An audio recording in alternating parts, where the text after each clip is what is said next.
അങ്ങനെ പ്രീമിയർ ലീഗിൽ ആർസണലിന്റെ വിജയക്കുറിപ്പ് തുടരുന്നു. 25 കളികളിൽ നിന്ന് 56 പോയിന്റുമായി അവർ ഒന്നാം സ്ഥാനത്ത് നിലയുറപ്പിച്ചിരിക്കുകയാണ്. എന്തായാലും 9 പോയിന്റിന്റെ ലീഡാണ് അവർക്ക് മാഞ്ചസ്റ്റർ സിറ്റിയോടും പിന്നെ ആസ്റ്റൺ വില്ലയോടും. ഇന്നത്തെ ആസ്റ്റൺ വില്ല 25 കളി കളിച്ചിട്ടുണ്ട്, പക്ഷെ മാഞ്ചസ്റ്റർ സിറ്റി ആണെങ്കിൽ 24 കളി കളിച്ചിട്ടുള്ളൂ. എന്തായാലും നാളെ സിറ്റിയും ലിവർപൂളും ഏറ്റുമുട്ടുണ്ട്. അപ്പോൾ എന്തായാലും നോക്കാം നാളെ എന്താവുന്നു. എന്തായാലും ഇന്നത്തെ കളിയിൽ യോകെരസിന്റെ പ്രൈസ് 3-0 അവർ സണ്ടർലാൻഡിനെ പരാജയപ്പെടുത്തിയത്.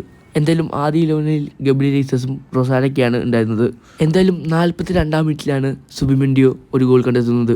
അതിനുശേഷം അദ്ദേഹം മൈക്കൽ മെറീനോയുടെ സെലിബ്രേഷനൊക്കെ ഇടുകയായിരുന്നു. എന്തായാലും കളിയുടെ രണ്ടാം പകുതിയിലാണ് യോകെരസിന്റെ വരവും ആ ഇരട്ട ഗോളുകളും സംഭവിക്കുന്നത്. 66-ാം മിനിറ്റിൽ കായ് ഹാവർട്സിന്റെ അസിസ്റ്റിൽ നിന്ന് യോകെരസിന്റെ ഗോൾ വരുന്നത്. എന്തായാലും കളിയുടെ അവസാന സെക്കൻഡിൽ മാർട്ടിനെല്ലിയുടെ അസിസ്റ്റിൽ നിന്ന് യോകെരസ് തന്റെ രണ്ടാമത്തെ ഗോൾ അടിച്ച് പ്രൈസ് പൂർത്തിയാക്കുകയായിരുന്നു.